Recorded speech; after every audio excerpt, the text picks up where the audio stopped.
really badly broken up. Okay, well, I don't know I think it's got to be on your end there, Tom, because everything else here, everyone else online seems to be fine. So I'm hoping that's okay. Okay, so we're going to go ahead and, what's that? Yeah. Totally. All right, so we're going to go ahead and start. Okay. And we'll go ahead and open with a word of prayer. God, again, we just love you. We just thank you so much for your grace and for your mercy. We thank you that we can come together in freedom, God, that we can come together in health. God, that you have allowed us to meet and to learn more about you. We just thank you so much for your grace. We thank you so much for this last weekend, for Easter and the power of your death to save us from our sins, but also, God, the power of your resurrection that gives us new life, that we're promised that we'll have eternal life. And so we just thank you so much for that. And we just continue to focus on what you have done through your son, Jesus. So we give this night to you. Ask that you would just guide our words and our thoughts. In Jesus' name, amen. Okay. So just a recap here. Remember, we're talking about the visit of the Magi to Bethlehem to visit Jesus. And I said that the way I was going to kind of go through this particular section is we're going to look at it by answering some questions.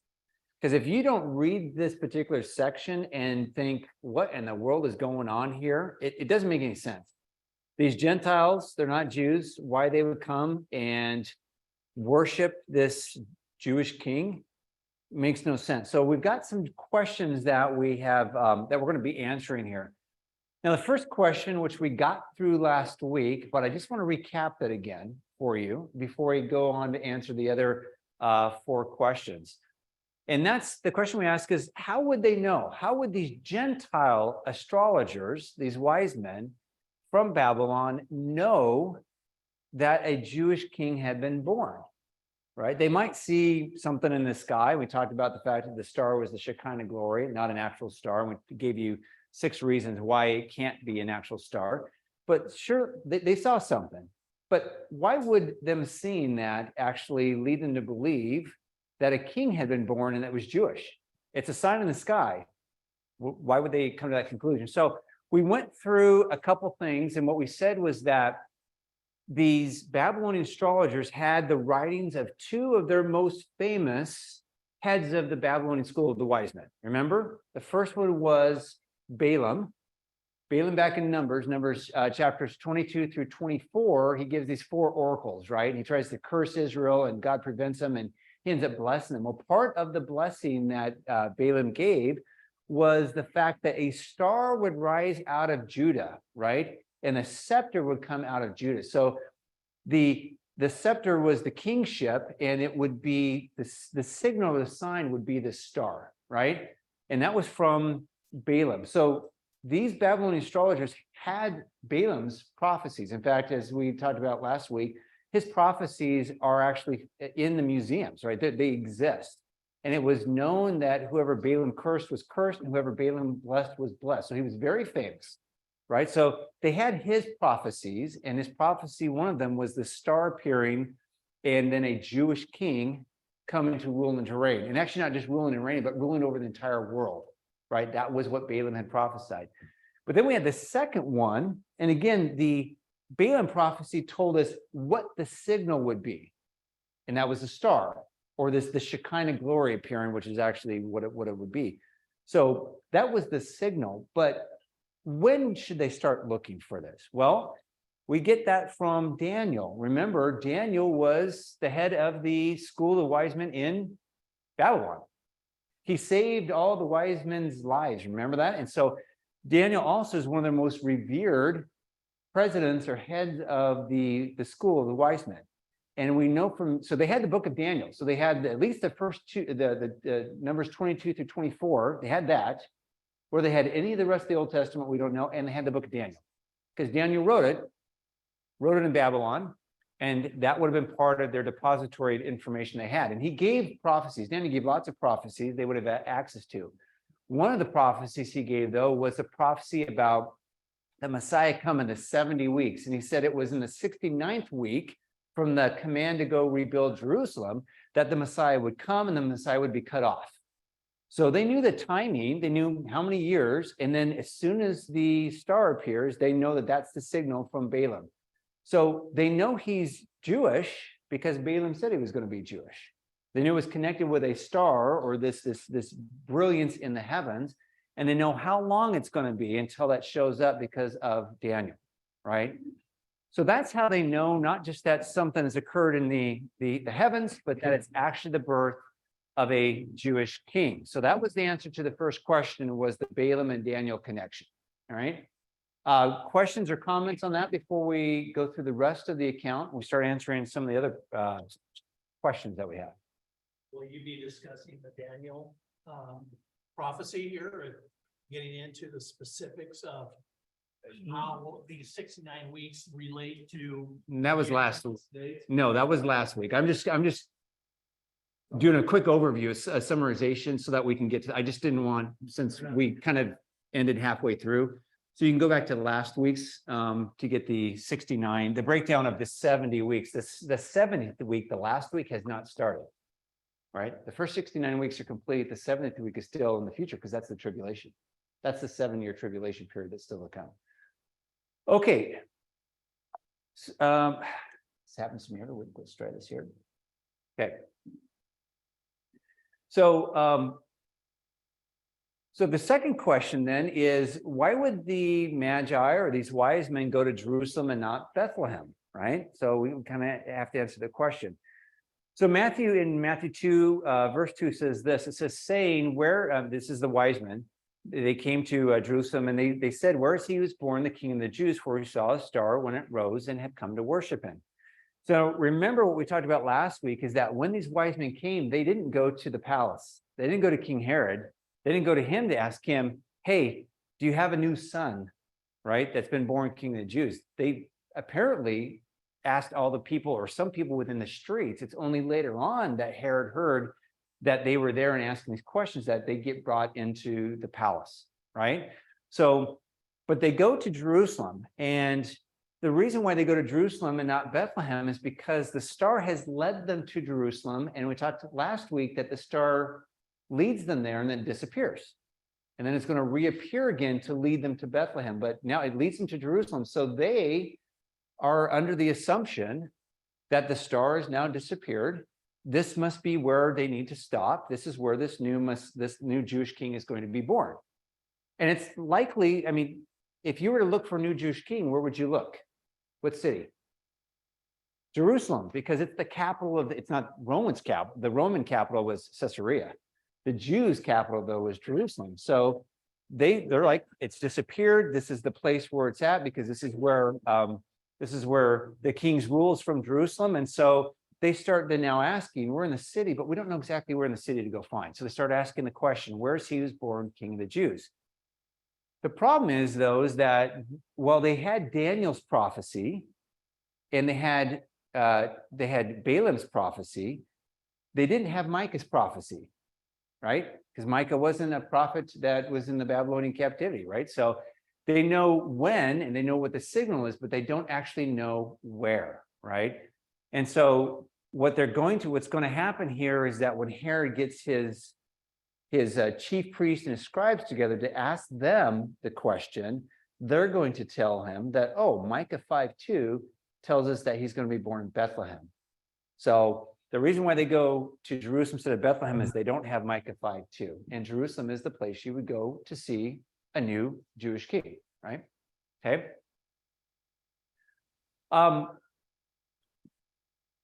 The other thing that we see here, and again, this is all part of this verse here in Matthew chapter 2, is it says that they have come to worship him. Now, doesn't that seem odd? You can understand someone from a different country perhaps coming and doing having a diplomatic trip to maybe pay respects to a newborn king, whatever else, right? But you wouldn't expect them to come and worship, right? So why would Gentiles that remember are part of this astrology, school of astrology, these wise men, why would they come and worship a Jewish king? They haven't done that in the past.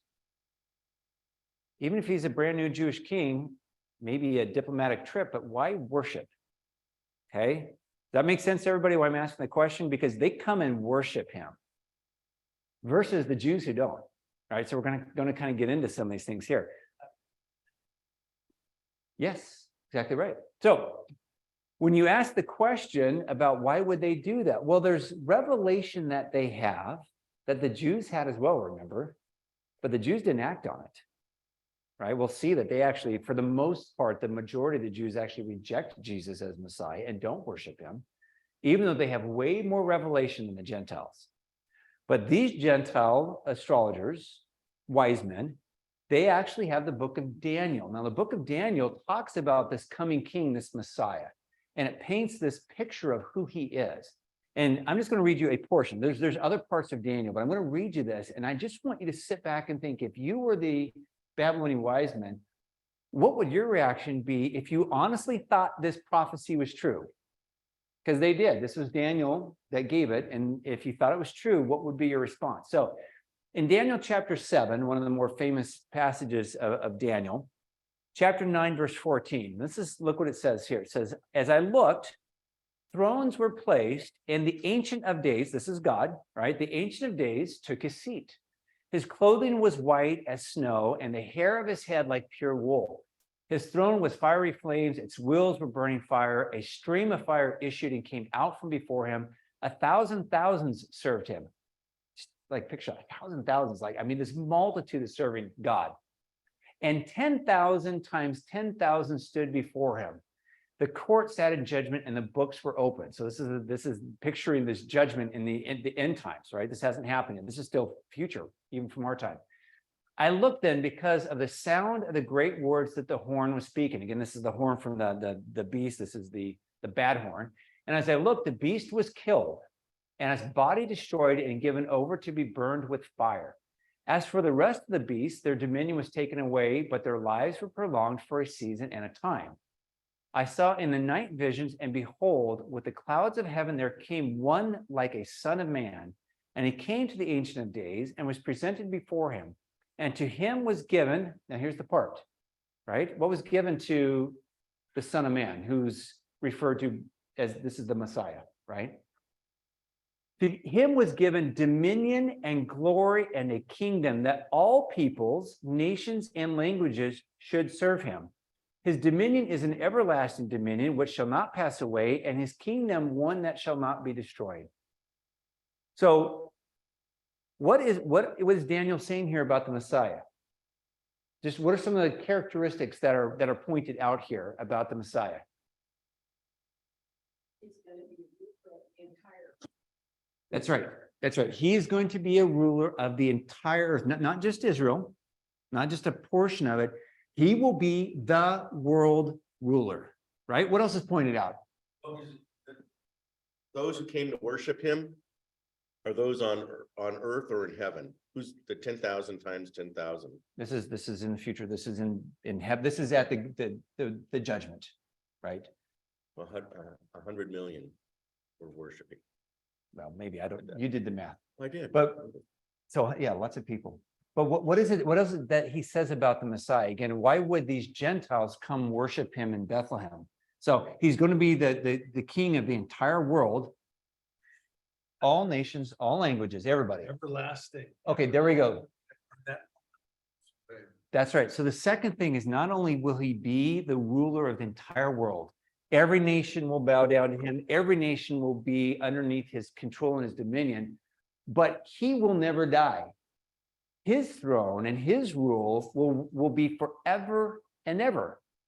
So now if you're a Gentile and you believe that this prophecy is true, and you do because it came from Daniel, like your most esteemed head of your school, and you believe his prophecy, you know then that this one who's born is going to be king of the world and he will never die.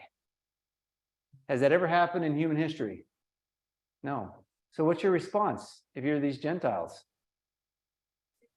Go see him. I mean, if you know that the king of the entire world is going to be born and that he's going to rule and reign forever, first of all, it's probably on your best interest to go and be nice, to make nice. I mean, that's one thing, like be nice to him because he's going to rule forever and ever. But he's been given this throne by God himself. And so he is due worship. If you continue on and go through Daniel, this one is worthy of honor and praise. So within the limited amount of revelation these Gentiles have, guess what they do? They do what? They respond. Right? They don't have a lot of revelation. They've got Numbers, 2 chapters in Numbers, and they've got Daniel. But they look at that, and guess what they express? When they come to worship him, what are they expressing? They are expressing what? Faith. That's exactly right. That's why I believe we're going to see all of these wise men in heaven, because they expressed faith in the revelation they gave. Even if that revelation was small, they responded in faith appropriately. Those who were given more revelation, like the Pharisees and the Sadducees, who have the whole Old Testament and didn't respond to faith in Christ, first of all, they're going to be guilty because they knew more and didn't respond appropriately. So that's why they come to worship him, is because he is due it, because he is the world ruler who will reign forever and ever. Jeff, did you have a comment? Or, oh, Mike, okay. My question is this, and I respect the faith thing that you're raising there, but my question is why did these astrologers, why did they follow Daniel's writing and his prophecy, and why would they even go down that path? What was so big about Daniel that these Babylonian astrologers would have anything to do with what he said? Well, it's a good question. I don't know if it's a question or if you know the answer. I think you know the answer. Yeah, you do know the answer. Thanks. Thanks for the setup there. Thanks for the softball pitch. Yeah, I mean, if we go back, I mean, so basically remember, Nebuchadnezzar had these dreams. He couldn't, they scared him. He couldn't sleep. He was beside himself. He calls in the wise men and he says, interpret my dreams. And they said, well, why don't you tell us the dreams first and then we'll tell you what they mean. He's like, no, that's not how this game's played. You tell me what my dreams were and then you interpret them. Well, he couldn't do it. So Nebuchadnezzar orders the death of all the wise men, which included Daniel and all of his 3 friends. Daniel says, hold on just a second. Let me go talk to the king. He goes to the king. Not only does he tell the king what his dream was, but he interprets it. Okay, it's not the first dream that Daniel interprets either. So what you have here is you have Daniel, who Nebuchadnezzar immediately raises him up to be the head of the Babylonian school of the wise men, right? And even when you get to the Medes and Persians, guess what they do? A completely different Gentile empire who destroys the Babylonians. What happens to Daniel in that empire? Second in command. He gets raised up again. So you've got this Babylonian Medo-Persian empire here where Daniel has been elevated to a position of high authority, second in command. Why? Because his prophecies come true. His dreams, he can interpret dreams. And he says, don't look at me. He even says, don't look at me, look at God. So that's why from the school of the wise men, they revere Daniel because of what he's able to do. He has shown himself to be credible and to speak for God. So they quit following stars. They wanted to follow this God that Daniel followed. Well, it's a good question because we don't entirely know individually. We certainly know when Daniel was there. I think he has a pretty big influence on how they would have conducted their work. I don't know exactly how, following Daniel, what that school would have done. Would they have sort of syncretistically combined Yahweh worship with some of their other stuff? I mean, certainly they were still looking at the stars, and back then astronomy and astrology were the same thing. They were the same science. I mean, that's what it was, right? So I can't speak to how that school developed after Daniel. All I know is that when we get to this point here, these wise men exhibit faith. They say, we know it's true. We've seen it. We see the prophecies, and we're going to go worship because we know it's true. So was it just 3 wise men, or was it a few? Oh, yeah, we talked about this last week. We don't know how many. So there's a There lot could of have been. guys that still follow Daniel and the God that he worshiped. We know there's at least 2. We don't know. There could have only been 2 wise men. There could have been 2,000 wise I think the entourage of the wise men was much bigger because when they come into Jerusalem, they create such a stink. Everyone knows they're there. So I think it's a much larger contingent of people, but it could have been two. So I guess, Mike, what I would say is I wouldn't make any connections about how the general school of wise men believed based on the story. We know that these ones obviously came and believed that. I'm assuming most of the other ones would have as well. Yeah. Anyone that reads Nehemiah and Ezra will realize that when they came back from Babylon, they had a massive number of people, primarily for a couple reasons. One is because of all the thieves and people in the way, and travelers at that point of time did not travel one or two by themselves. They had a group in order to protect themselves. So there's probably a number of wise men at this point in time. Well, and the thing is, they're carrying gold and they're carrying gold, frankincense, and myrrh. So, but yes, but we don't know how many, and we don't know exactly if everybody in the school. But apparently, the ones that came, they came expressing faith. It's a 2-year journey, or it's a long, dangerous journey to come and worship this newborn king. So you got to believe what you're doing, and otherwise you're not going to make the journey. And again, it says that they worship him, and there's no guile at all within the text that they were like falsely worshiping. I guess what I'd say. Randall, how many years between this and when the Magi came to see Jesus? How many years? Probably Between which one? Daniel 7. Oh, yeah. I mean, Daniel's what, 5? You got.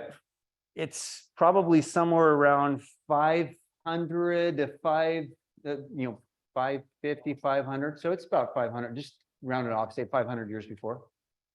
Yeah. Because Daniel was part of the Babylonian captivity. So that's 586 BC, right? I'd like to add, Yeah. Go I'd ahead. like to add, turn off the others. Okay.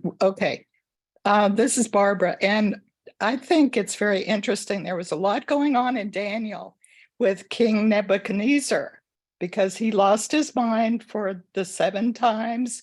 And when he came back, he actually wrote a testimony about the Most High God.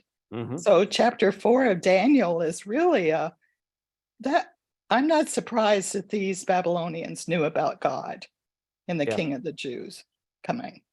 Yeah, and I'm one. I mean, I know there's some scholars that will kind of maybe debate this, but I think we're going to see Nebuchadnezzar. I think it's a true confession of who God is. Now, that doesn't mean that Nebuchadnezzar had all of his theology, right? I think he probably still lots of weird theology, but he recognized who God was, and I expect to see him there, right? Just like I expect to see Darius, right? The Medo-Persian king. But I think there's that influence there. You clearly see within Daniel that God has put Daniel in a position. The Babylonian exile was horrible. The millions of people that died because of that. But yet the silver lining there is God's plan is he brings Daniel there, and then Daniel, he raises him up, and he prepares the world essentially for the coming of the Messiah by having Daniel be part of that school of wise men. So thank you, Barbara, for that. Thank you. So we go on then. So basically they said, hey, where's he? So again, the wise men come in, where's he was born king of the Jews? So they're asking all around, right? Now, the reason why I know that they didn't come to Herod first off is because Herod has to hear about it. They didn't come to the palace and ask for a meeting with Herod. It says Herod here. It says when Herod, the king, heard that they were asking around, he was troubled, and all Jerusalem with him. Okay. Now, this word for troubled here, teroso, means like fear, deep anxiety. You actually see this in several different ways here. It's translated like in John 11:33. It says, when Jesus therefore saw her weeping, this is with Lazarus here. It says, and the Jews who came with her also weeping, he was deeply moved in spirit and was troubled. Right, like this deep emotional like angst, that is being experienced. In John 14, it says, peace I leave to you, my peace I give to you, not as the world gives, do I give to you. Let not your hearts be troubled, turned up in anxiety and in fear of what is going on in the world. And in Matthew 14, it says, and this is when Jesus is walking on the water, it says, and when the disciples saw him walking on the sea, they were frightened, they were troubled. So what we see here then is we see that Herod, he hears this, and it sends him into this completely chaotic, fearful, anxious, emotional state. That's exactly right. He's fearful because in fact, we know from Herod that he kills a couple of his sons, he kills his favorite wife. Anyone who he thinks is a threat to his throne, he kills, which is why, again, he's going to end up killing all the 2-year-olds in Bethlehem because of this here. So Herod now is he's in this emotional state. He has got to find this baby, not to worship him, but of course to kill him. Now, it also says all Jerusalem was troubled with him as well. Now, we're not told exactly why. It's pretty clear why Herod would be, but why would Jerusalem? I don't know. I think a few things that to me are probably possible. Number one is that they knew Herod and they knew what he was like, and they were fearful about what he was going to do. Like, the crazy man is now alerted. What's crazy man going to do? So we even know, like, again, Herod the Great, right before he died, he had all the prominent, wealthy elitist of Israel brought to the Hippodrome, and he put them in there, and he gave command to his sister to say, hey, when I die, kill them all, because I know no one here is going to grieve for my death, but they'll still be crying. The day I die, they'll be crying because I'm going to kill all of these other people. So he's a nut, like he's off his rocker. So I think that's probably one of the things that is going on. It's also perhaps like we've got a new Jewish king. Now, they've been under Roman rule for a while, and Rome doesn't like anybody who's going to try to conquer Rome, let's say. So they could also be fearful, like, what does this mean for us, right? I don't know. But they were troubled along with Herod. Now, in Fruchtenbaum, he describes it this way. He says in the following verses, right? So after this verse we just read, in the verses following the wise men's arrival in Jerusalem, Herod calls in all the chief priests and scribes. Over the course of the gospel narrative, they became Yeshua's, that's Jesus, chief opponents. They perceived him, who had been introduced to them as the King of the Jews and as Messiah, as a threat, which stands in contrast to Matthew's description of Yeshua as a young child. In fact, after chapter 2, Matthew did not call him king anymore, but portrayed him as the harmless and humble Davidic Messiah. Herod's hostility is in marked contrast to the determination of the wise men to find and worship the Jewish king. Right? So we see Herod's reaction in Matthew sort of changes his language even about how he refers to Christ. Right? And we're going to see that the chief priests and scribes again are going to be the chief people that oppose Christ during his ministry. So going on then, it says, and assembling, so Herod hears this, he's troubled. It says, and assembling all the chief priests and scribes of the people, he, Herod, inquired of them where the Christ was to be born. They told him, in Bethlehem of Judea. Again, they're quoting Micah 5:2 here. In Bethlehem of Judea, for so is written by the prophet, and you, O Bethlehem, in the land of Judah, are by no means least among the rulers of Judah, for from you shall come a ruler who will shepherd my people Israel. Now, the reason why you got to ask the question here, well, why didn't Herod know? I mean, it seems like the scribes and the Pharisees knew, but why didn't Herod know where he was going to be born? Because he's clearly caught off guard. He's caught off guard by the wise men coming in. He's freaking out. He doesn't know where to look. Like Herod he's beside himself. He doesn't know. Well, remember, Herod is not Jewish. He's an Edomite. And he is a convert to Judaism, but mostly from what we know from the records, it was a convert to the food laws, but not much else. So he doesn't know the Old Testament, right? So he doesn't know what to do. So he's got to call in other people who actually know the Old Testament more than he does, right? So he calls in two groups of people, the chief priest and the scribes. Well, the chief priests are the Sadducees, right? These are the priests of the temple, and they are the Sadducees that we see later on that oppose Christ.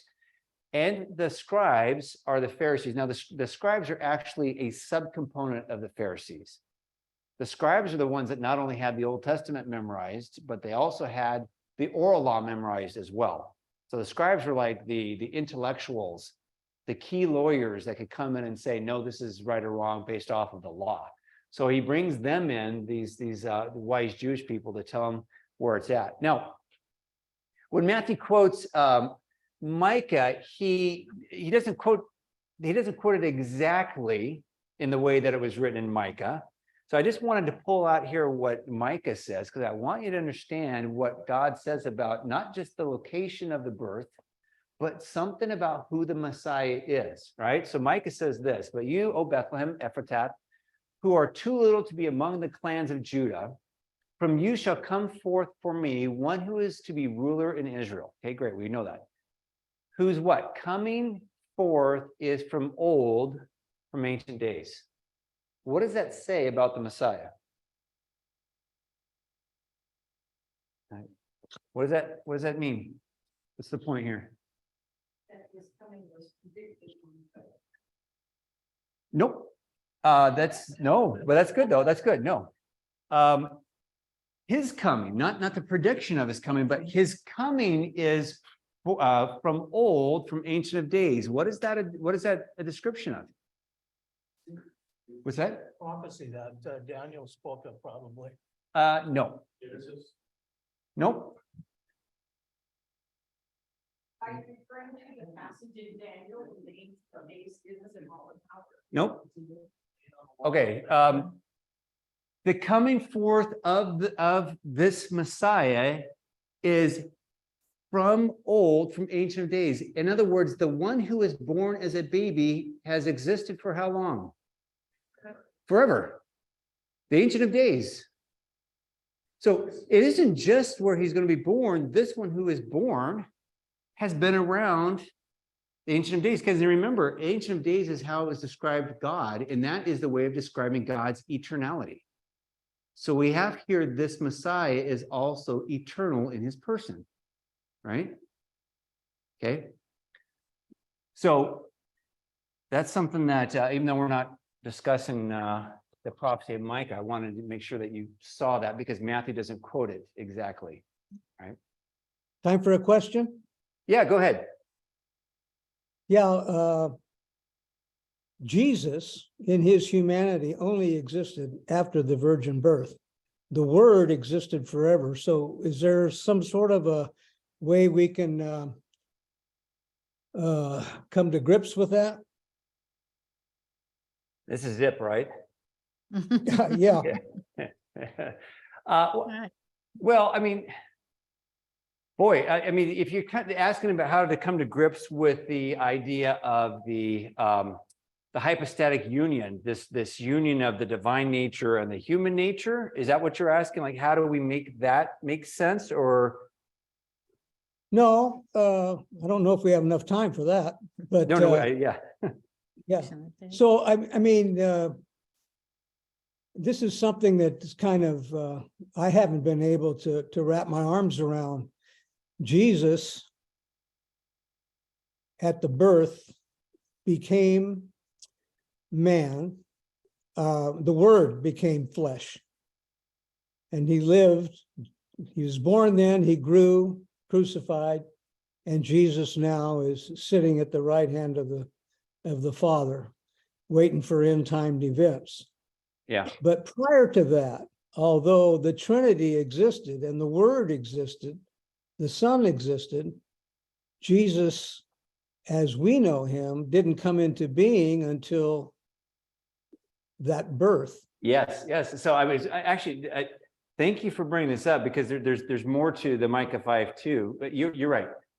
Jesus is what we call the person that has two natures, namely the man, the God man, and that the person Jesus came into existence at his birth. Prior to the birth of Christ, or his conception, there was no Jesus. There was the Word or the Son. And that's what you're saying, Zeb. And then once the incarnation happens, Jesus is what we call the person that now has the divine nature and human nature in one person, right? Now, that's what this is kind of pointing out here. If you were to read this from a Jewish mindset, you might say, wait, hold on a second here. When people are born or when they're conceived, that's when they come into existence. So how can a baby who's conceived also be from ancient of days? That's troubling. It's not troubling on the hypostatic union. I mean, the hypostatic union is troubling, I mean, to understand it, but it's not troubling from Christian theology because we understand exactly what that means. In the Ancient of Days, it was just God the Son. And then it's when he's born that he becomes Jesus that has one person with two natures. Does that make sense? So thank you, Zep, because no, that's super important. Thank you. Okay, great. So anyway, so back here, they told him, he asked the chief priests and scribes, where is Christ, where is this Messiah going to be born, this Jewish king? And they tell him in Bethlehem. And then it says, then Herod summoned the wise men. Okay, so now he brings the wise men and magi back in secretly. Okay, right? So he's done with the chief priest and the Pharisees. He sort of sent them away. And now secretly, he asked these guys to come back. So anytime you do something in secret like that, you know something's bad going on here. So it says Herod summoned the wise men secretly and ascertained from them what time the star appeared. Now, again, we talked about this last week. The reason for the secrecy is he wants to go kill Jesus, but he doesn't want a whole lot of people to know what his plan is.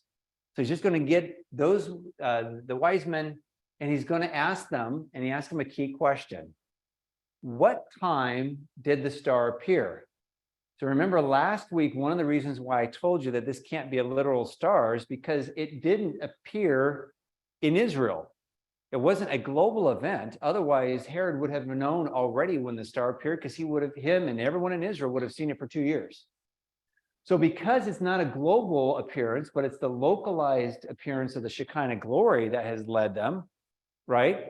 Because of that, he has to then ask him and say, well, when did this star that you've been following, that now has disappeared, by the way, I can't see it. When did this star appear, right? And we don't learn until later on, right? We know according to Matthew 2, verse 16, that the star appeared when about 2 years ago. So what we know there is even though they don't tell him in this verse here later on in Matthew, they basically tell him that, hey, the star appeared 2 years ago. That's why Herod says, I got to kill every male that is 2 years or younger, right? So he wants to know. And the reason why he wants to know the age, because he wants to know, like, I'm going to go kill this individual. And I'm already in hot water with Rome. Rome already hates me. If I create another big stink, they'll just come and probably take my kingdom from me. So I need to be able to kill this one with as little publicity as possible. So I don't want to just go kill every child. I need to find out which one and then find the specific one, right? So he needs to find out the age of the child, right? Now, he only intends to kill one child, the Messiah, but his plans get spoiled. Why? The Magi are warned in a dream, they go the other way. So they never come back to tell him where the house is where the Messiah is born. So instead of him only killing one child and basically getting away with murder and keeping it really hush-hush, he now has to kill all the children that are 2 years or older because he doesn't know which one it is, right? That's the reason why the slaughter of the innocent occurs, right? Is because of the Magi not returning. Okay, so I'm kind of getting ahead of myself here, but so anyway, and he sent them, this is the wise men, to Bethlehem, saying, go and search diligently for the child, and when you have found him, bring me word that I too may come and worship him. So this word diligently here means to look intently at something for the accuracy of it, to ascertain the validity of something. So he's basically saying, look, and again, I need you to find the exact child, not just some kids that might be there, because I don't want to have to kill a whole bunch of them, right? Rome's not going to look too highly on that. So I need you to be diligent and find the one so I may come and worship him, right? That's what's going on here, okay? And it says, go and search diligently for the child, and when you found him, bring me word that I too may come and worship him. Okay, so that's the line that he gives the wise men. All right. Now, the star has disappeared. Right? They come to Jerusalem, the star has led them there, the Shekinah glory has led them to Jerusalem, but it's disappeared, right? How do the wise men know which house in Bethlehem to go to? Right? They just know the town, but they don't know where in the town. And they certainly don't want to just go around and find, I mean, if you find a 2-year-old baby, how do you know it's the right one? There could be hundreds of 2-year-olds, 1-year-old, 2-year-old kids in Bethlehem. How do you know which one? Right? So now they're stuck with a conundrum here because they went to Jerusalem and no one knows about this. No one can point to them where this new king is. They thought they could. No one can do it. So now they're sent to Bethlehem. But now we've got all these kids we've got to search through. And how will we know which one it is? Do you see the dilemma that they're in right now, these wise men? Okay, so the question is, how do they know exactly where to go for the child? And it says, after listening to the king, they went on, this is the wise men, went on their way, and behold, the star that they had seen when it rose went before them until it came to rest over the place where the child was. So the star that they had seen before now appears to them again. In fact, we're going to get to another verse here that talks about their joy at seeing the star, right? Because it reappears again. Okay. So it says here that the wise men obeyed Herod. They go to Jerusalem. The star appears. And what does this star do? This is one of the things that we talked about last week. One of the reasons why we know it's not a literal star. What does the star do? Sets the roof on fire. It sets the roof on fire. Yeah. It hovers, right? And again, Jeff, I think you pointed out last week that it's the same idea of the spirit as it hovered over the earth, right? This idea of that. So you've got a star that literally hovers over not a town, not a nation, not a planet, hovers over a single house. Well, that's what I'm saying. That's what I'm saying. No star could do that because if they even came close to the earth, it'd burn the earth up. So that's why you have here the Shekinah glory, just like in the wilderness, the cloud by day and the fire by night that led them. This brilliance, in fact, star just means brilliance and radiance. That's what it means. This brilliance or radiance leads them to a house and literally hovers over the exact house where Mary and Joseph are. Yes. Well, something just occurred to me, those with eyes to see the hovering Shekinah glory saw it, and those whose eyes were not opened couldn't see it. In other words, the entire town couldn't see the Shekinah glory hovering over the house where Christ was. And we think about it when on the road to Emmaus, when after Jesus's resurrection and his disciples are walking with him, they didn't recognize him until Jesus opened their eyes, and then they saw him and recognized him. And I'm thinking maybe it's the same kind of thing with the Shekinah glory. If everybody saw it, they'd be going, what is hovering over that house? But only the people with the faith, the believers, and who frankly Christ wanted to see his Shekinah glory be revealed to them. Yeah, possible. I don't think so, because when you see the Shekinah glory in the Old Testament stuff, it's not just visible to, let's say, believers or anything. It's clearly something. So the Shekinah glory, when it appears, it is a physical manifestation. That's what the Shekinah glory is. The Shekinah glory is a physical manifestation of the presence of God. So it's physical there. I think that everyone could have seen it, but again, it's not way up there where the global world can see it. It's leading a group of people along, just like the fire by day or the cloud. So, it leads them along and then it comes to rest. So remember in the Old Testament, when the Shekinah glory would move, what happened to the children of Israel? What did they do? They moved, and then when it stopped, what did they do?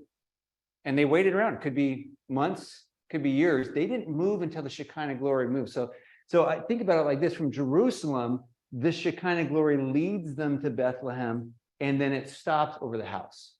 So likely there wouldn't have been enough time for people. They're not like seeing it here. It's the wise men that are being led by that and it rests on the house. That's probably, I think, more likely. Okay, so it says the star that they'd seen, it rests over the house or the place where the child was. We see here that it says that, again, we already talked about this, rest means to stand or to stop. That's what it means. It literally just stops, right? Okay. And it says here that Jesus is a child. Now, this is not the word for baby, and we know he's not called a baby because at this point he's 2 years old. So that's the reason why in the Greek it uses the word for child to signify a young boy or a girl at this point. Now, again, we know that the star has reappeared again because what did they express? Read this here. It says, when they saw the star, they rejoiced exceedingly with great joy. And going into the house, they saw the child with Mary, his mother, and they fell down and worshiped him. Then opening their treasures, they offered him gifts, gold and frankincense and myrrh. Now, why are they exceedingly glad to see the star? Because the star's been around for 2 years. Like, you get kind of used to something being around for 2 years, but it's not just joy. They were exceedingly joyful to see the star. Why? But it would have to look for a 2-year-old. Yeah, and what I'm trying to point out here is the reason why is because remember, the star disappears when they get to Jerusalem. Now they're stuck in a conundrum. They're exceedingly joyful because what? Now the star that they've been following on this dangerous long journey to meet the ruler of the world who will be eternal, that they've brought gifts to, that they want to come and worship. Now they can finally get on and finish their quest because the star now has reappeared, right? That's why they're exceedingly joyful, is they can finish their mission, right? Their mission, all right? Now, it says here that they worshiped him. And again, it's incredible that with the little amount of revelation they had, that their response is right. Right now, so this just goes to show us that when we're doing evangelism or we're talking to people, how much faith, how much knowledge does someone need to know in order to express faith that's saving?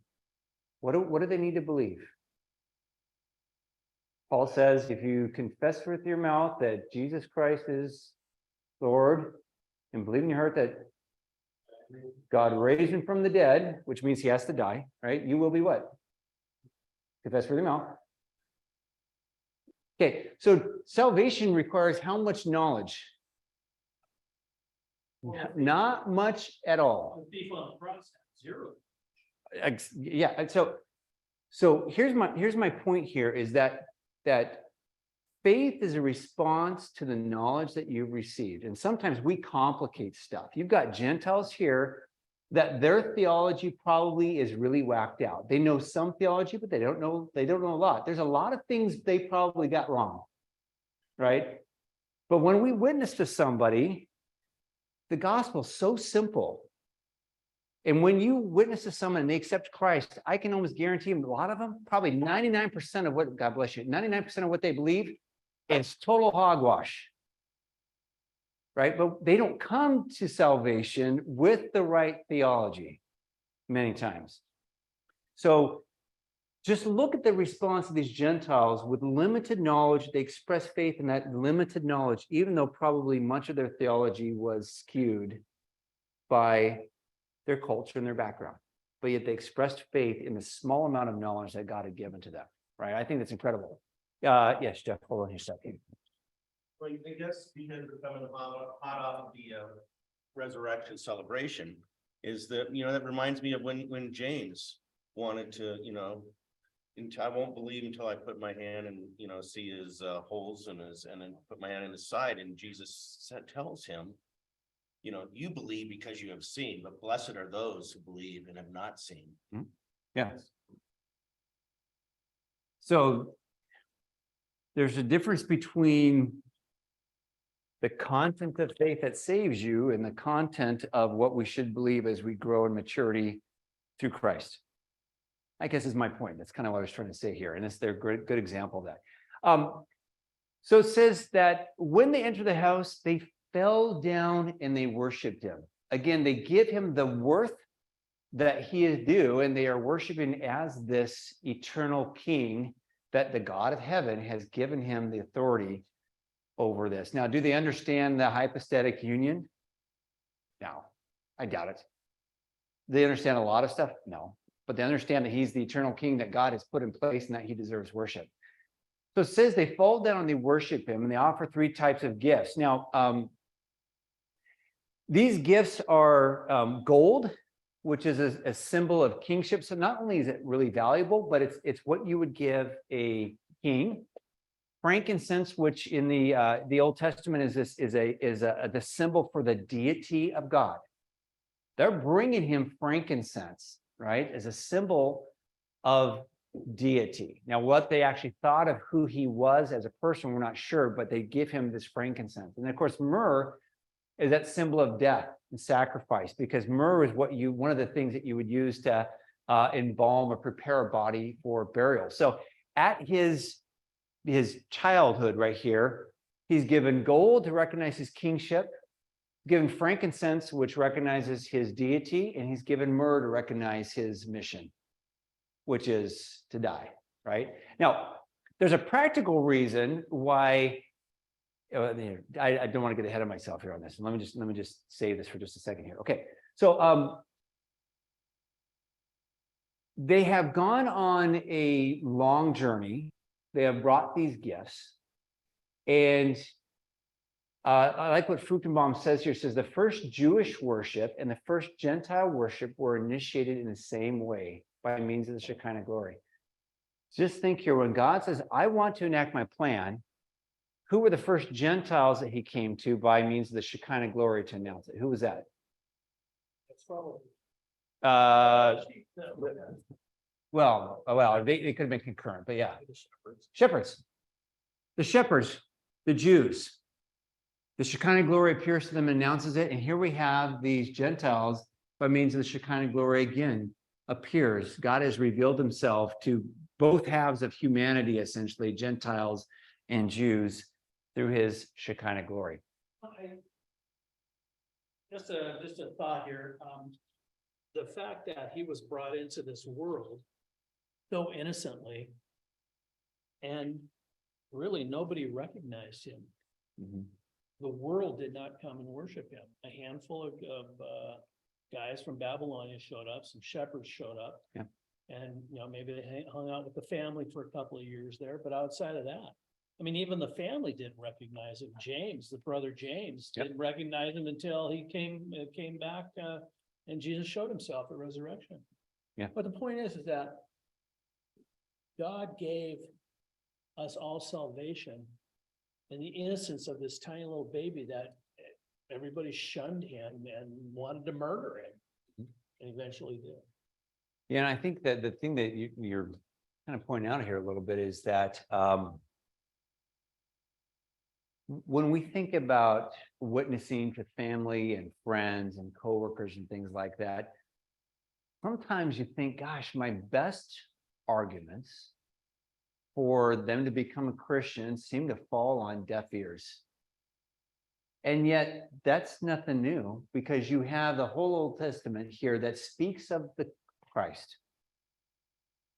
And not only his birth, but during his ministry, the majority of the Jewish nation rejects him. Not because he doesn't have proof. John even says in John chapter 20, I write these things so that you will know that he's the Christ, the Messiah, and believe in him, you'll have eternal life. But they saw all these miracles and things he did, and guess what? They don't believe. So there is a hardness in the heart of mankind that helps to explain that. And so for me, as someone who my degree is in apologetics, to fit in the Christian faith. And you can get really frustrated when you offer like great arguments.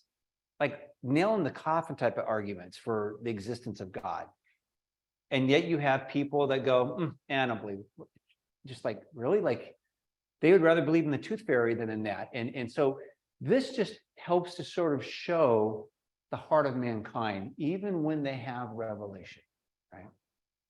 All right, this idea of giving presents to the Messiah is, okay, Franklin, hold on a second here. I'm just kind of curious to hear or to understand. They've traveled a long ways, correct? And now they've found Jesus and they worshiped him. What exactly does that mean? The other part is that they opened up their gifts and gave him presents. You know, I think that, you know, it doesn't say how long they stayed. I think that if it was me or if it was you and you found the Lord or Jesus, you'd want to stay there a while.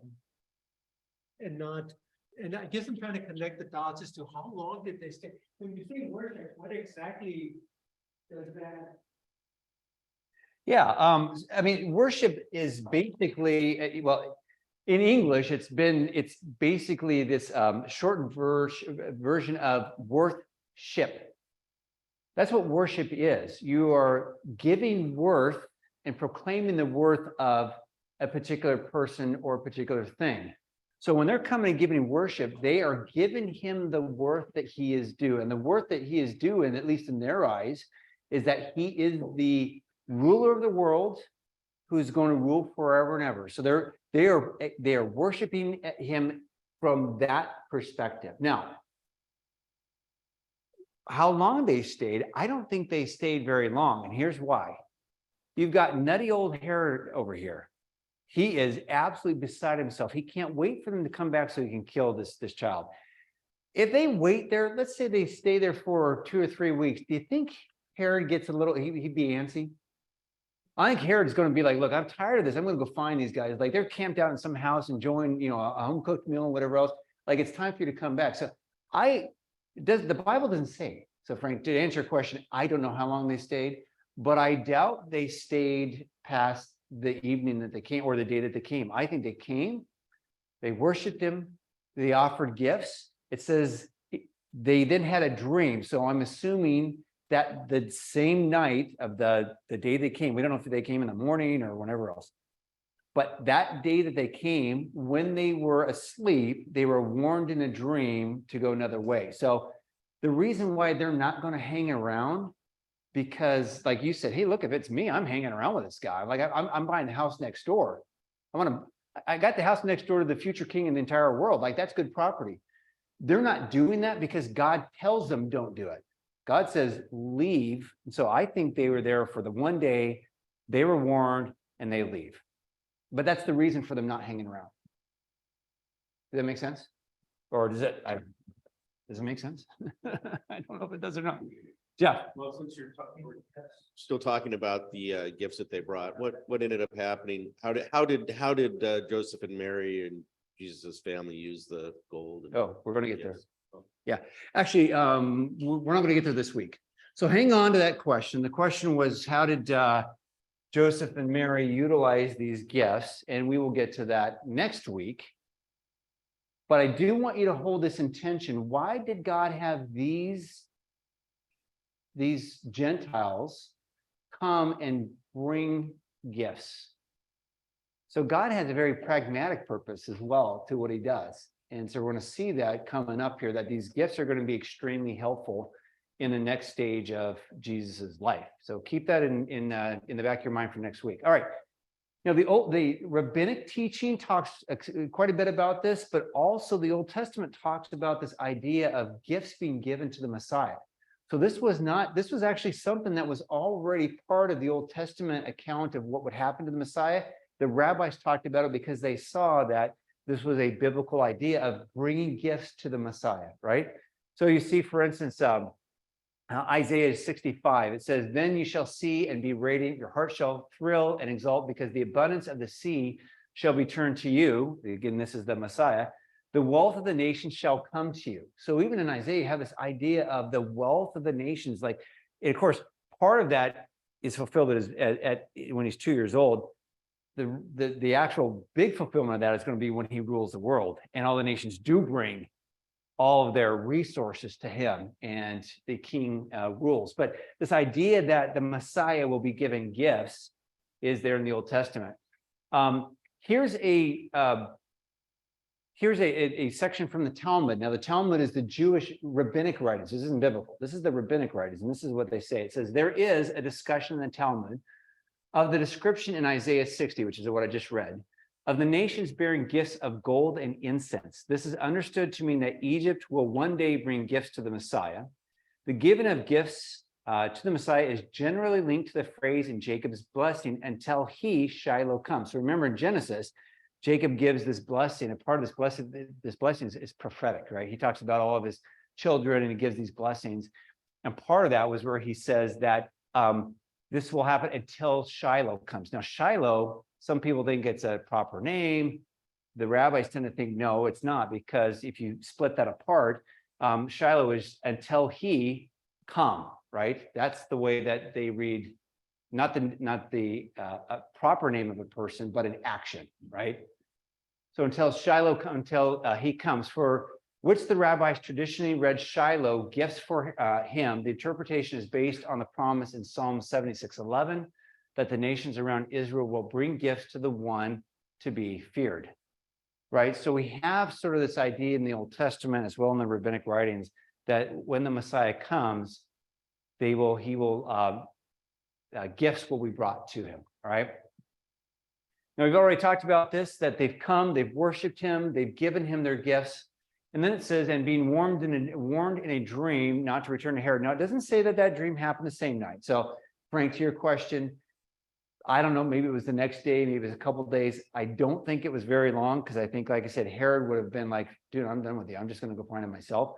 I think it was probably a fairly short time, but sometime after they've done this worshiping, it says, and being warned in a dream not to return to Herod, they departed to their own country by another way. Okay, and that's the reason why we'll get to the slaughter of the innocent coming up here in just a little bit, because now Herod doesn't have what? What doesn't he have when the wise men don't return to him? Doesn't have a location. All he knows is, now I'm looking for a 2-year-old in Bethlehem, and I've lost my GPS system. That's what he's lost. Don't know where it's at. Don't know where it is, right? And so he's got to go in there and say, look, I'm not going to go ahead and ask. I'm just going to go ahead and kill. Like, I think it's 5 miles south. I think Bethlehem is about like 5 miles south. I have to check on the map. It's close, but it's, I think, around 5. It's south though. Yeah, it wasn't a long distance away for him to go there. But again, he wants them to go and come back, because if they come back and say he's here at this little place, he can let all the brouhaha, the wise men, they can go leave and whatever else. And then when it's opportune for him, he can just go in and kill a baby. I mean, you can find lots of different ways to sort of keep it, a little bit on the more secretive side. Okay, that is the wise men. Any questions about that or any comments about that before we go into this next section, which we should be able to finish by tonight? Questions, comments? All right.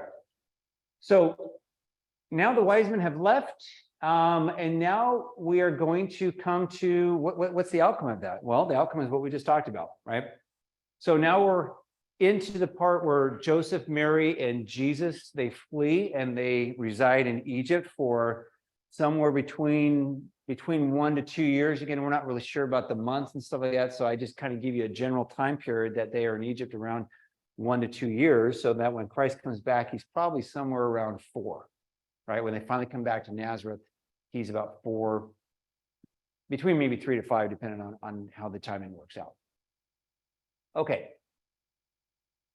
There again in this section, there's a couple questions that we want to answer. Okay, and it continues on in Matthew here. So it says, now, when they had departed, the wise men, behold, an angel of the Lord appeared to Joseph in a dream and said, rise, take the child and his mother and flee to Egypt and remain there until I tell you, for Herod is about to search for the child to destroy him. And he rose and took the child and his mother by night and departed to Egypt and remained there until the death of Herod. This was to fulfill what the Lord had spoken by the prophet, out of Egypt I called my son. Then Herod, when he saw that he had been tricked by the wise men, became furious, and he sent and killed all the male children in Bethlehem and in all that region who were 2 years old or under, according to the time that he had ascertained from the wise men. This is how we know that the star appeared 2 years before, because he's now killing 2-year-old and under children. Then was fulfilled what was spoken by the prophet Jeremiah. A voice was heard in Ramah, weeping and loud lamentation. Rachel weeping for her children. She refused to be comforted because they are no more. Now, Matthew's going to quote two things and say that these are fulfillment of prophecy. Neither one is a prophecy. So this leads us back to our first session where we talked about how the New Testament interprets the Old. So we'll get into that here, but neither one of those are actually prophecies at all. So we'll talk about that in a second. Two questions that we're going to answer here. Number one, where did Mary and Joseph get the money? That should be fairly obvious by now. And then why would God send them to Egypt to escape King Herod? All right. So the first thing, the Magi leave. They go back to Babylon, and then Joseph is warned in his dream, and he's told to go flee to Egypt. Okay, and he's told to go there because Herod is going to. He's about to search for the child to destroy him. Now, destroy means to kill, right? Okay. Destruction in the Bible, when it refers to humans, it always means to kill or to slay, right? Okay, he's not just trying to ruin his reputation here, all right? Now, it says that Joseph immediately gets up, right? So he says, rise, take the child and flee to Egypt, search for the child. And he rose, so he wakes up from this dream, he rises, and he takes the child and his mother by night. So again, this tells you that it was immediate. Like, he's not waiting till the next morning. They're not, getting their travel list together. They're not packing the suitcases. Like, as soon as he wakes up, they leave by night. They want to get as far away from Israel as they can. So they're fleeing in the middle of the night, right? So they don't have time to really prepare for this trip to Egypt, right? Now, they remain in Egypt, it says, and they remain there until the death of Herod. So if Christ was born in about 7 to 6 BC, somewhere around there, the wise men came around 5 BC, right? Something like that. Actually, it had to be 5 BC, a little bit maybe even before 5, because in 5 BC, Herod went to Jericho for the last year of his life. Now, Herod dies in 4 BC. So when he dies in 4 BC, they're told to come back to Nazareth. So that's why we think probably they left for Egypt somewhere around maybe the early part of 5 BC, and they were down there until 4 BC. So somewhere around a 1 to 2 year range. Does that make sense on the timing on that? Right? Okay. So that's kind of where we get maybe about a year, year and a half, something like that. Okay. But they're in Egypt for a while. They're not just there for a few weeks. They have to find a way to go ahead and sustain themselves for that year. All right. So where do they get the money? That's the question. Because remember, Joseph and Mary are poor. How do we know they're poor? Well, not that, because the room at the inns were free. That's right. It's the sacrifice. Correct. The sacrifice that had to be offered for the ceremonial cleansing of Mary, they couldn't even afford the lamb. They had to actually do the poverty sacrifice, right? Yes, right. You got 2 birds. So we know that they're poor. So where did they get the money? The wise men. Now just think about what God does here. Just think about his providence, right? You've got 2 people that probably can't scratch a couple dimes together. There's no way they're going to be able to pay for a trip to Egypt, right? And to stay there, like once you get there, what are you going to do? Hang out on the side of the road, bake in the sun? You've got people here that don't have the financial means to flee. And yet God in his providence has provided the means for them to do that. And when he asks you to go do it, something, he always gives you the means to do it. He always going to provide for you. And this provision has been in the works for how many years? There's the escape from Egypt. Well, since Numbers, since the book of Numbers. So around 1400 years, God has been putting a plan of action together so that you would have these wise men bringing their wealth so that when they need to escape, they've got the financial means to do it. You guys see that? Like, Can I read a little parallel here? That sure, here, let me give the mic here. going to Egypt was not unusual because there were colonies of Jews, as if this wasn't set up. Yep. There were colonies of Jews in several major Egyptian cities. These colonies had developed during the time of the Great Captivity. There is an interesting parallel between this flight to Egypt and Israel's history. As an infant nation, Israel went to Egypt, just as Jesus did as a child. God led Israel out. God brought Jesus back. Both events show God working to save his people. Very interesting. You spoiled the slide I have coming up. So thank you, Mike. Thank you for spoiling the slide. No, the parallels, we're going to get to that. And exactly, I mean, this is more than just things happening. God has planned it. And when you see the parallels, you look at it and go, no, God's all in this, right? Even in the midst of a frightful journey. I mean, do you think that Joseph and Mary were happy to get up in the middle of the night and have to flee for their lives? I mean, no, they've got to get out of the nation. So this isn't getting in your car to drive down to Disneyland. This is like you're fleeing for your life here. All right. Now, why would God send them to Egypt? And thank you, Mike, for the great setup. I'll get you the $10 after this is done. So you can have 50. Oh, it's gone up to 15 this week. All right. Next week will be 20. The reason for that is that it lines up exactly what Mike is saying. In 30 BC, Egypt became a Roman province. So that put them outside of the jurisdiction of King Herod, right? He had no ability to be able to do anything, at least technically, to them down there, right? This road that they have, the King's Highway, is one of the main roads that they could take that would lead them easily, right? I mean, if any road could be easy back in that time, this was the road that you would take if you were in commerce or to travel. So there's an easy road that takes them right there all the way down into Egypt. And it would take them about, again, 3 days to cover that 60 miles. Now, it's possible God waited for 3 days before warning the Magi, and then, kind of give them a head start, or not to warn the Magi, but could be 3 days before Herod starts to come chasing them or something like that. So they're already in Egypt. But anyway, it's only going to be about 3 days to cover, right? Now, the interesting thing, when you think about Egypt and Israel in the Old Testament and going into Egypt, like you said, Mike, and coming out of Egypt, and what God has done to redeem his nation from there, but also in some of the places in the Old Testament, Egypt ironically became a place where Jews would go for refuge. So it's kind of odd because they were escaping Egypt when they were a new nation. And then at some points in their history, Egypt became the place of refuge. Remember in Jeremiah, what do they say? The leaders say, let's go ahead and flee to Egypt and join Egypt against the Babylonians. What does Jeremiah say? Don't do it. You're fools. Knock it off. Stop. And they keep on saying, no. He says, okay, tell you what. You go to Egypt, you'll die. And then we'll know who is the true prophet. Well, they fled to Egypt because they thought they could find refuge, and they died. Right? So Jeremiah's prophecy came. In fact, Jeremiah went with him, and that's where he met his fate as well.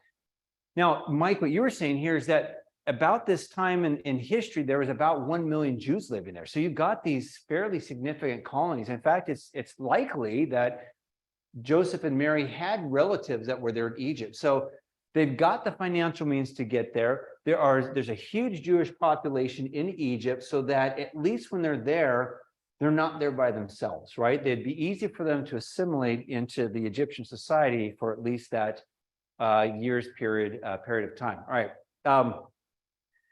Gosh. Okay, we've got just a few slides left. Do you want to finish or do you want me to end here? Okay, Frank. If it's a long question, we'll have to end here. Get him, Frank. Come on. And I'm gonna say this sort of in a comical way. Did they need a passport to go from one country to another? Or was there like a border crossing or did they have to notify anybody or were people just nomadic and they came and went and nobody really kept an eye on who's coming and going? Yeah, I mean, you didn't need a passport, but certainly there were taxation places. Typically, those would be more for commerce coming and going. Like that's where, in fact, in the Old Testament, when you read about these fortified cities that were along these main routes, and just like even in like you think about the medieval times, where if you controlled the trade route, you'd put a castle there so that if you wanted to bring any kind of trade there, guess what? You're going to get stopped and you're going to have to pay a tax, a duty on that goods coming there. So that would have been more what it was than it would be like an individual having to prove their ethnic identity at that point. Okay, gosh. Tell you what, why don't we just, You didn't have to show the talents of who you were and why you were there. they might ask you, I don't know of anything historically where you had to show them some documentation about that. If you're bringing goods down there, there'd certainly be areas where they would stop you and you'd have to pay taxation on that if you were bringing goods, but I don't know as an individual. I can't answer that for sure, but I don't know of anything that I've read that would say that they needed to show their identity by some sort of paperwork. Just as we got those traveling by themselves on the road, I imagine there must have been more people traveling. Well, there might have been other people on the road, but they weren't traveling with them. Because remember, Mary and Joseph didn't have time to get a group of people together. You know, they weren't calling Elizabeth and Zechariah and, Uncle Frank to come join them so that they can have, I mean, they're literally leaving in the middle of the night and running. So there might have been other people on the road, but they weren't with them, right? All right, I think, tell you what, let's pause there. We'll pick this up next week. So basically, we're going to kind of finish this slaughter of the innocent that's going to happen here. And then we're also going to talk next week about the travel back of Jesus, Joseph, and Mary to Nazareth. And then we're also going to talk about the childhood of Jesus. And there's not a lot about the childhood, but you're actually going to find out that the Old Testament tells us stuff about his childhood that the New Testament doesn't tell us. Okay, so think about that for next week. Any other questions or comments before we leave for tonight? Before we end it? Yeah, I have one, Randy. Yeah, go ahead, Zip. You mentioned that you didn't have to, there was no fee to stay in an inn. Yeah. And Joseph and Mary, there was no room in the inn, and so they were sent out toward a stable area for the birth of Christ. But there was a long time that they stayed evidently there in Bethlehem, or did they? Where did they go? Did they go back to Nazareth, or did the word of my thought is that the decree to kill all the children 2 years and under were just in that area of Bethlehem. So Joseph and Mary must have left for Egypt from Bethlehem. So how were they able to stay there? Yeah, that's it's a good question. We don't know because the Bible doesn't tell us. Now, there's no indication that after the birth of Christ, they went from Bethlehem back to Nazareth. There's no indication. In fact, 40 days later, they're still there because they have to do the presentation of Christ and they have to do Mary's ceremonial cleansing. There's no indication that they went there and then came back somehow to Bethlehem. In fact, it shows them being in a house. Now, again, Joseph's hometown was Bethlehem. So it's very, very likely that Joseph has relatives there. He probably didn't have a chance to tell them that him and Mary are coming for the birth, but he probably had relatives that are there that he could have found some lodging. Whatever it is, the indication is that they were there for the 2 years. So somehow they were able to manage to stay in Bethlehem again, likely through family relations. Yeah, makes sense. Thanks. Yeah, yeah. Okay, Can I Well- say something? yeah, go ahead. Is it It's Barbara, me. right? Yes, Yeah. without all the crazy sound. But I like this, what you said about the Shekinah glory brought the Magi to worship and also the shepherds. And I think about this as David's town, and I think about him as a young shepherd boy in the fields around Jerusalem, where those are the very sheep probably that provided the temple unblemished lambs. So God is so specific, even with location, with this wonderful King David in the fields there. So that just, Yeah. thank you about that Shekinah glory. That's cool. Yeah, no, and you're exactly right. It's extremely likely because the rabbis said that, you know, if you were within that area around Jerusalem, that those lambs were destined for the temple sacrifice. And if it happened around Passover, they were destined for Passover. Now, we don't know when Christ was born, but if it was born during Passover time or close to it, I think it was within 30 days of Passover, the lamb would be destined for the Passover sacrifice. So if he was born anytime around then there's even added significance to him being the Lamb of God. All right. Thank you. Thank you, Barbara. Any other comments or questions? Okay, would someone like to close in prayer? Anyone want to close? No one wants to close. You know what I'm going to start doing? I'm going to start bringing scripture verses and giving you a benediction. Maybe that's a better way to sort of send us out as a benediction. Okay. Yes, Rich, thank you. Hold on a second. That's perfectly fine. Yeah, great, thank you. It's Colossians chapter 1, verses 15 through some. Well, I don't know. I'm just gonna read it. I don't know. It's the preeminence of Christ. He is the image of the invisible God, the firstborn of all creation. For by him all things were created in heaven and on earth, visible and invisible, whether thrones or dominions or rulers or authorities. All things were created through him and for him, and he is before all things, and in him all things hold together. And he is the head of the body, the church. He is the beginning, the firstborn from the dead, that in everything he might be preeminent. For in him all the fullness of God was pleased to dwell, and through him to reconcile to himself all things, whether on earth or in heaven, making peace by the blood of his cross. Amen. Amen. Yeah, that's awesome. Thank you for sending us out with that. That is perfect. Yeah, great. Well, and again, in him, the fullness of the Godhead, deity dwells, right? In this person of Christ. He does. All right, well, thank you, everybody. We will come back next week and we'll have some exciting things to talk about. So thank you. Oh, yeah, sorry. We are over at the Crossroads Community Center next week, okay? So don't show up here. Thank you, everybody online. Thank you, Randy.